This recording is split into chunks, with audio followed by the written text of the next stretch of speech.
Hi friends, welcome to health tarot. देख लेते हैं कि इस 7.5 में आपकी हेल्थ कैसी रहने वाली है और आपको अपनी हेल्थ का पर क्या क्या ध्यान रखना है इस 7.5 साल में, ताकि आप ज़्यादा तकलीफ़ ना झेलें। रीडिंग को शुरू करते हैं। जो सबसे पहला कार्ड आया है वो आपसे ये कह रहा है कि आपको अपनी हेल्थ को बहुत संभाल के रखना है। आपको अपने खान पान का बहुत ध्यान रखना है। किसी भी तरह की ऐसी लापरवाही नहीं करनी है जिससे जो आपकी हेल्थ का बेस है वो बिगड़ जाए।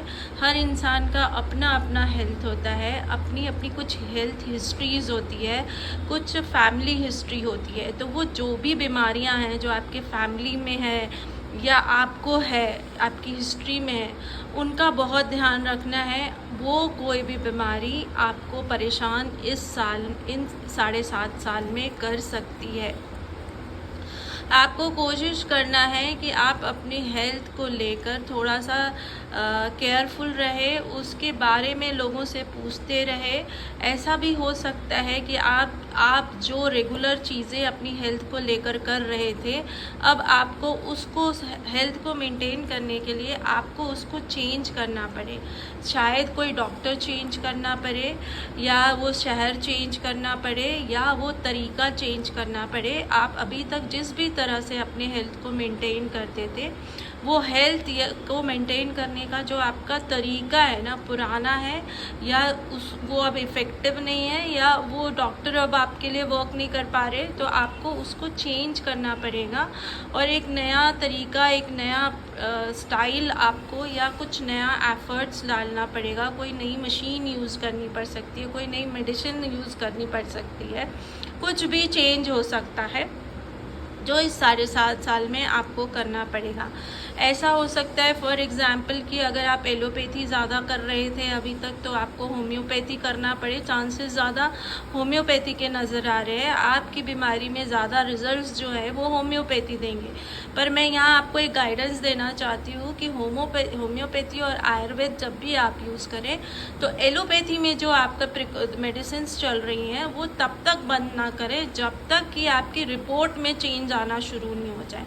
ऐसा कभी नहीं करना चाहिए कि एलोपैथी शुरू कर दिया तो होम्योपैथी शुरू कर दिया तो एलोपैथी की जो मेडिसिन चल रही थी वो बंद कर दी। ऐसा करना चाहिए कि आप एलोपैथी के मेडिसिन लेते रहिए, साथ में आप होम्योपैथी शुरू करिए। आप अपने होम्योपैथी डॉक्टर को ये बताइए कि अभी मेरी एलोपैथी की ये दवाइयाँ चल रही हैं और मैं इनके साथ होम्योपैथी लेना चाहती हूँ या चाहता हूँ, तो उसके साथ में आप लेते रहिए। और जब आपको रिपोर्ट में चेंज दिखने लगे तो एलोपैथी का डॉक्टर अपने आप आपकी दवाई का सॉल्ट या एमजी कम करेगा। तो ऐसे करके धीरे धीरे आपको अपनी एलोपैथी बंद करनी चाहिए। आपको बहुत केयरफुल रहना है, आपकी हेल्थ का आपको बहुत ध्यान रखना है।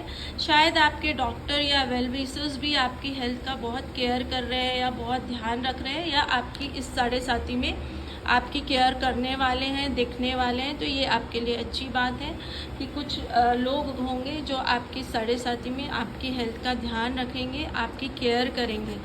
आपको एक नए विज़न से अपनी हेल्थ पूरी देखनी है इस 7.5 में। बहुत केयरफुल रहना है, लेकिन एक नया विज़न लेना है, नया तरीका, वो मैं आपको एक्सप्लेन कर चुकी हूँ। और जब आप नया तरीका या नया पैटर्न लेंगे तो उस पर बृहस्पति भगवान की या विष्णु भगवान का आशीर्वाद रहेगा। आप ओम नमो भगवते वासुदेवाय का जाप भी कंटिन्यूसली करते रहिए। उससे आप जो भी मेडिसिन लेंगे वो पॉजिटिव रहेगी आपको और पॉजिटिव फल देगी।